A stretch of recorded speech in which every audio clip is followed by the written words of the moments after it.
एक नीला कबूतर है जिसको परमिशन दी जा रही है, जो रैली कर रहा है हर जगह, और किसी को परमिशन इस देश में नहीं दी जा रही। आखिर क्यों?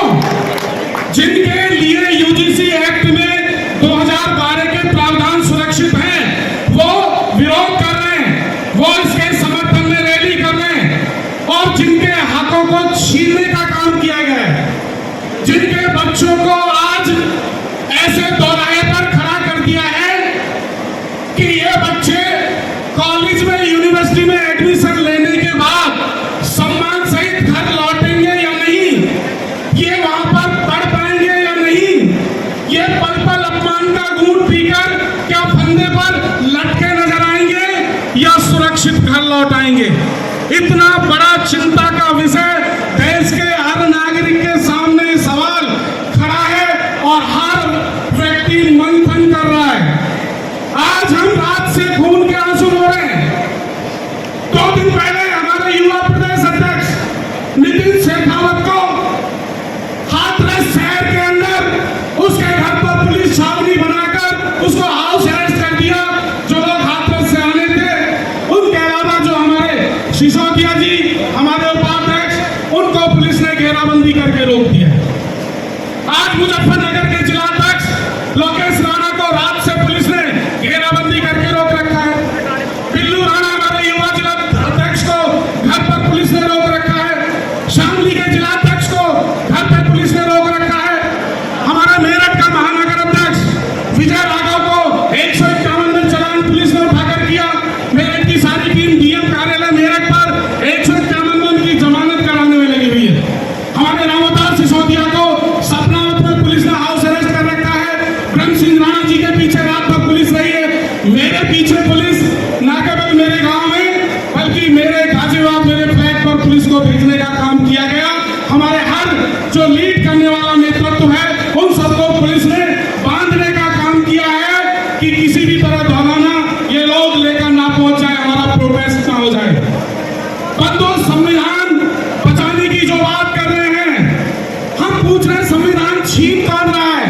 अरे संवैधानिक अधिकार तो हमारे छीने जा रहे हैं, हमारे खिलाफ लगातार कानून लाए जा रहे हैं और हमें बोलने भी नहीं दिया जा रहा। वो सरकार उस पुलिस को हमें घर में बंद करके रोक रही है जिस सरकार को बनाने का काम हमने किया है, जिस सरकार को हम अपनी सरकार कहने का काम कर रहे हैं। बंधु, मैं धन्यवाद करता हूं धौलाना की धरती को। आपकी वजह से आज हिंदुस्तान और पूरे विश्व में 9 मई 2007 देवेंद्र सिसोदिया जी, सुबोध सिसोदिया जी, तमाम वो लोग यहाँ बैठे हैं जिनकी शुरुआत करने से धौलाना से 2007 में 9 मई को महाराणा प्रताप जयंती की शुरुआत हुई। और आज पूरे विश्व में हम बिना किसी राजनीतिक दल और सरकार की मदद के अपने उस महापुरुष की जयंती मना पा रहे हैं। इस देश में जो महानायक हैं, उनको इसलिए नहीं पूछा जा रहा क्योंकि उनसे वोट इकट्ठी नहीं होती। हर नीति और हर राष्ट्रीय नेता उसको बनाया जा रहा है जिनसे वोट इकट्ठी हो सकती है। ये जो संख्या आप देख रहे हैं, हमने तो महापंचायत नहीं बुलाई थी, हमने धौलाने से यात्रा शुरू कर ली थी केवल अपने सैकड़ों साथियों के साथ। और आज यहाँ से यात्रा चलकर गालंद पहुंचेगी। गालंद में रात्रि विश्राम की व्यवस्था होगी, टेंट लग गया है, शाम का भोजन वहां रहेगा और सभी बाहर से आने वाले लोग शाम तक गालंद पहुंचेंगे। और गालंद से कल सुबह ये यात्रा दिल्ली भाजपा कार्यालय के लिए रवाना होगी। लोग कितने जाएंगे इससे हम परवाह नहीं करते। अरे दिल्ली के बॉर्डर को जब घेरा था तो हरियाणा से मात्र 11 ट्रैक्टर चले थे, 11 ट्रैक्टरों ने डेरा डाला था और वो कैसे 11 लाख हो गए, ये दिल्ली की सरकार देखती रह गई। वही हमें करना है कि हम मात्र 11 लोग दिल्ली जाएंगे और कैसे 11 से 11 लाख दिल्ली में उस भाजपा कार्यालय के चारों तरफ बन जाएंगे, ये दिल्ली को आईना दिखाएंगे। आप संख्या में कम नहीं है। हमेशा एक व्यक्ति ने क्रांति दी है, देश को दिशा दी है, ऊंचाई दी है, मुकाम दिया है। हम लगातार इसमें लड़ेंगे।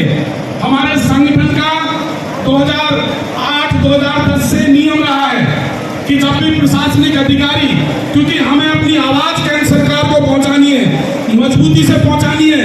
हमारे 11 लोगों का प्रतिनिधिमंडल, यहाँ के जिलाधिकारी यहाँ पर हैं, यहाँ के पुलिस कप्तान यहाँ मौजूद हैं, सारे आला ऑफिसर यहाँ हैं, उनके साथ हम संवाद करेंगे।